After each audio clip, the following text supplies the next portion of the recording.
Hello, everybody. I'm back with another video. Um, Hit the subscribe button, share with others, comment, leave constructive criticism, and let's have dialogue respectfully on this channel. So, I want to talk about Cook County jails, and I know everybody have seen these videos, and you're probably saying you're tired, but until we see change, you're going to continue to see these videos. So everybody is aware that we're living in the midst of COVID-19, and we are living in a new norm. And a lot of things has transpired in the midst of COVID-19.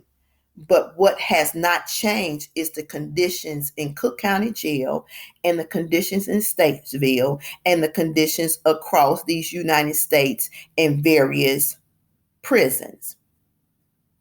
You hear the stories, you see it on the news, you hear it replayed over and over again. But what we're not understanding is, although we have those inside that may be guilty for their crimes, they may be.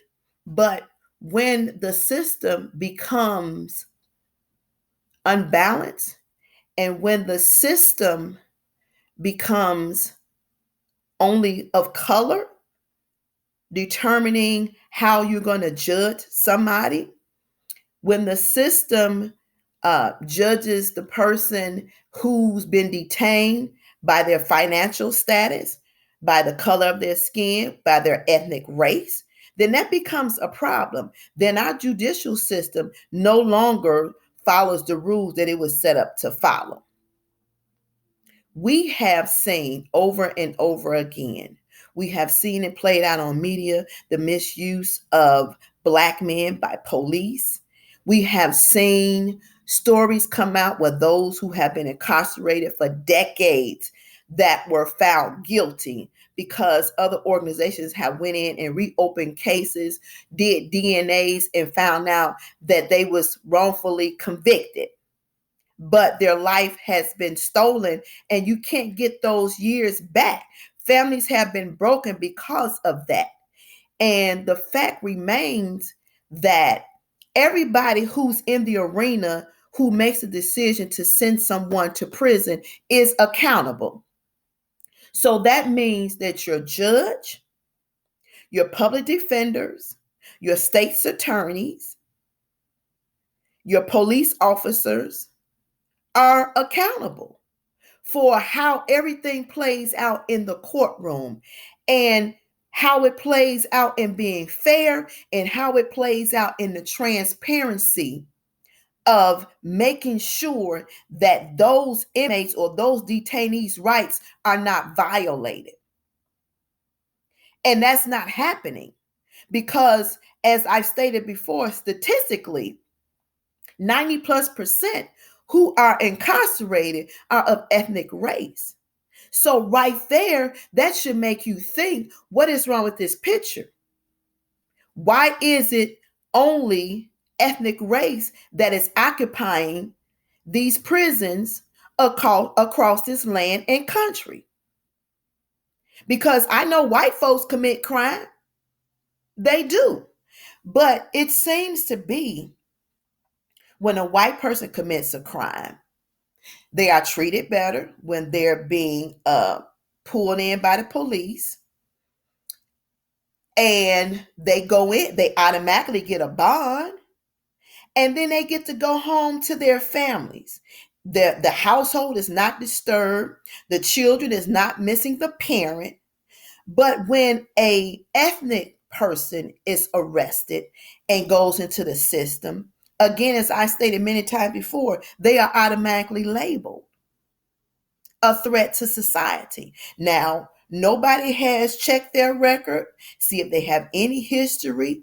The judge don't know this individual from Adam to a hole in the wall. So how can you, as a judge that sits on a stand and make a decision whether somebody is a threat to society or not without knowing the full story.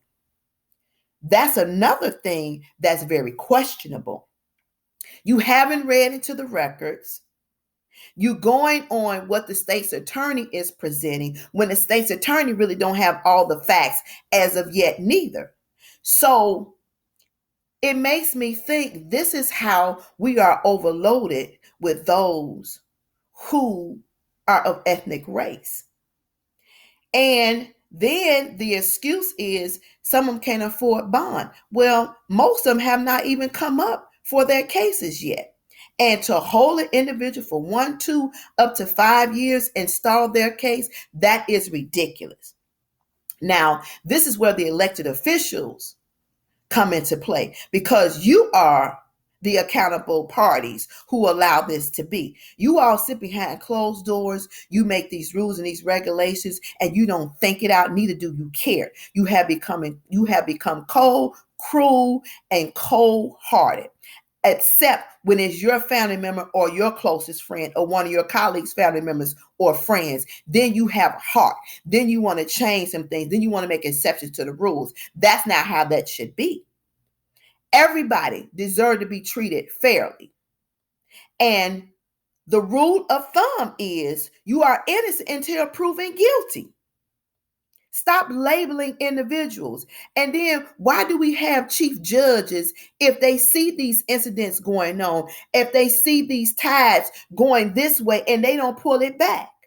So then that makes me think the chief judges are just as much as fault as the judges that sit on the stands. And then if a judge who went through all these years of education and all these steps to get to the position that you get and you misuse your seat, shame on you. That is sad.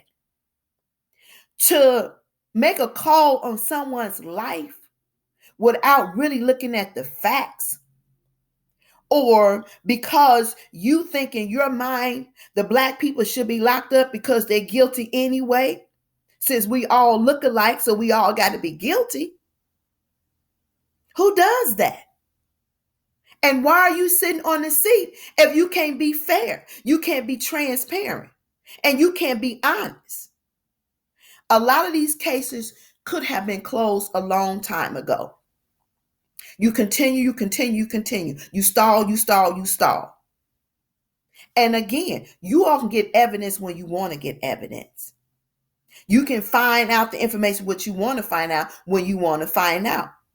But I'm inclined to believe that a lot of you all that sit here that have sent people to prison is using for a resume builder, to build your resume, to make people fearful of you when they come in your courtroom and stand before you as a judge. But there is an accountability because there's one person that you can't get past, and that's God. He knows the reasons why you do, when you do, how you do it. That he knows. And that area you cannot escape. These state's attorneys are just as bad. These public defenders are overworked. Their caseloads are overload. And some of these cases could have been solved, but you all don't want to solve those problems. You like them the way they are. And then those elected officials, your Cook County Board President, Tony Prepwinkle, your Tom Dart, shame on you. As I've said many times before, you all are accountable, but you hoping that people will recede back into the woodwork or go away and stop talking about what's been evident for years.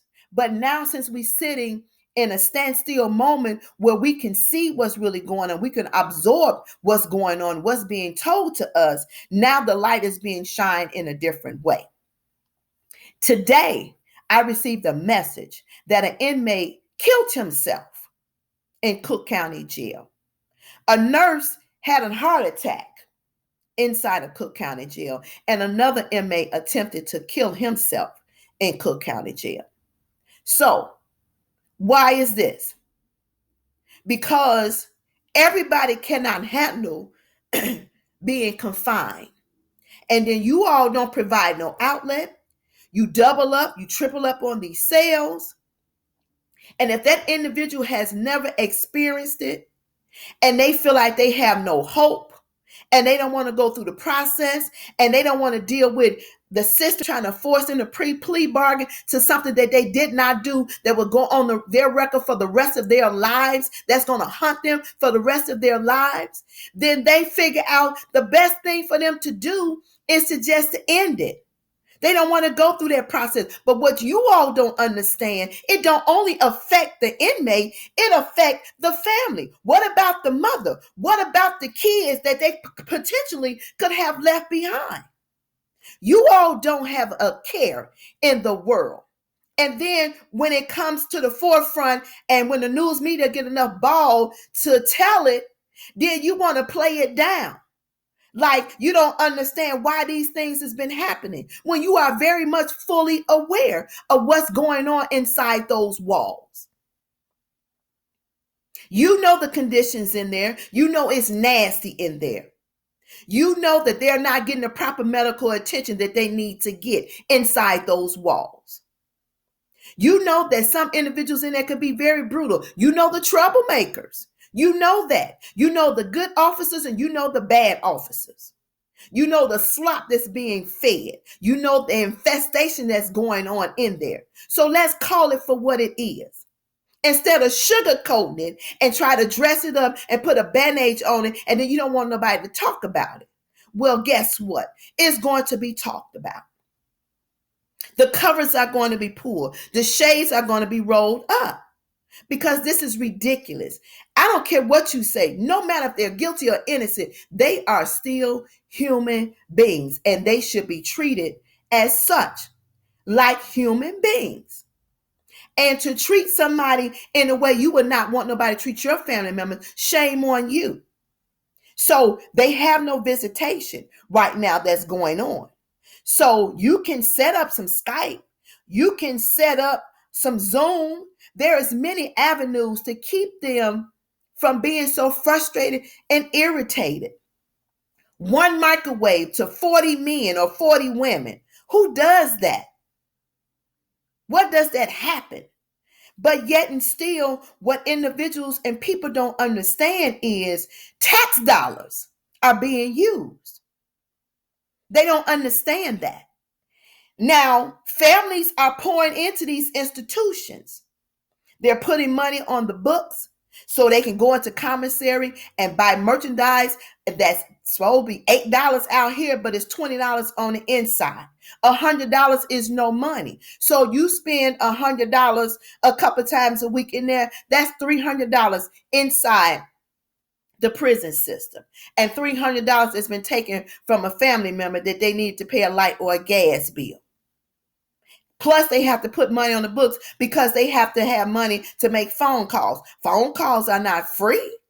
They cost. Whatever sheets and blankets they get, they have to buy. When they come in there, they don't give them nothing but a raggedy little mattress to sleep on that's thin as a yoga mat.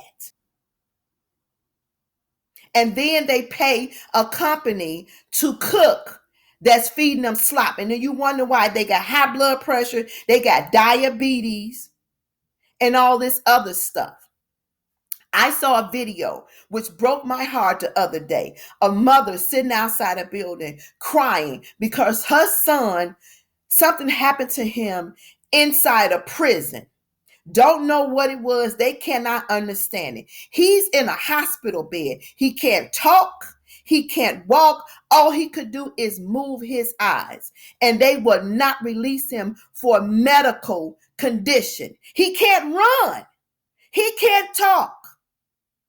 But you release these individuals and the white ones in the midst of COVID-19. You let them go home because they was white.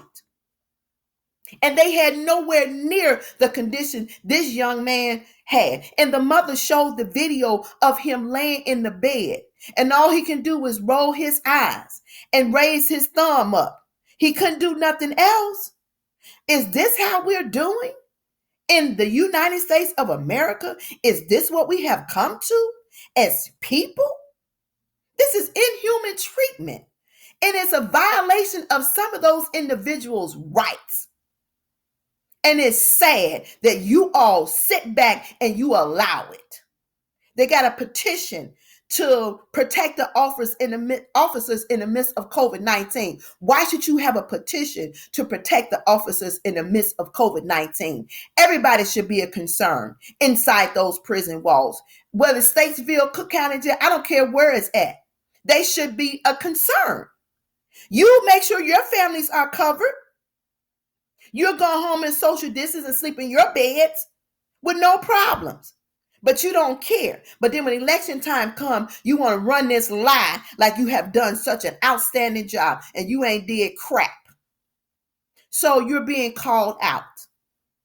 Every commissioner, every senator, every congressman, every mayor, every state's representative, every alderman, every governor, every judge, every chief judge, every state's attorney, every public defender, and every organization who's pushing for prison reform, and every company who's dumping money inside these prisons who's stating that they're for prison reform.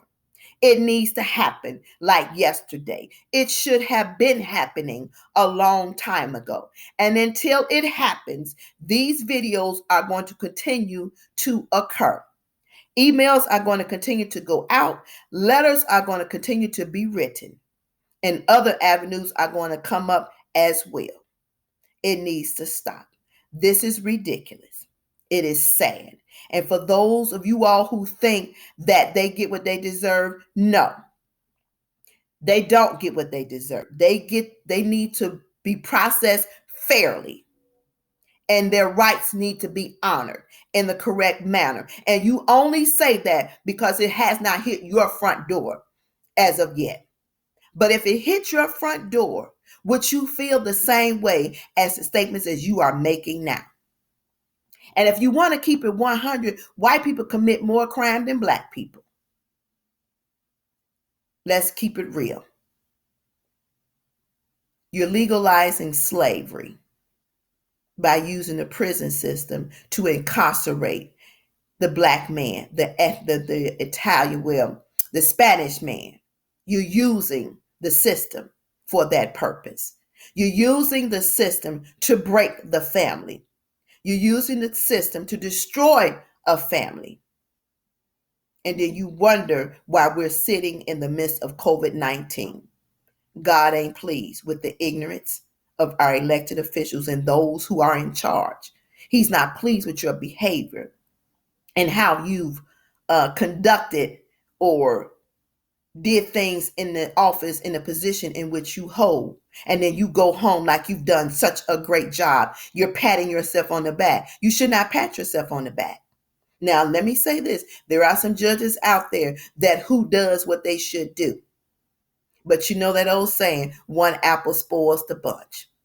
And right now, the good is being lumped in with the bad. And for those who are good, you all need to call them out. And it needs to stop. It needs to change. And if you cannot do what you need to do, you need to retire. Remove yourself from the seat. Okay? Leave your comments, your criticism. Subscribe, share this video. And until we talk again, have a good one.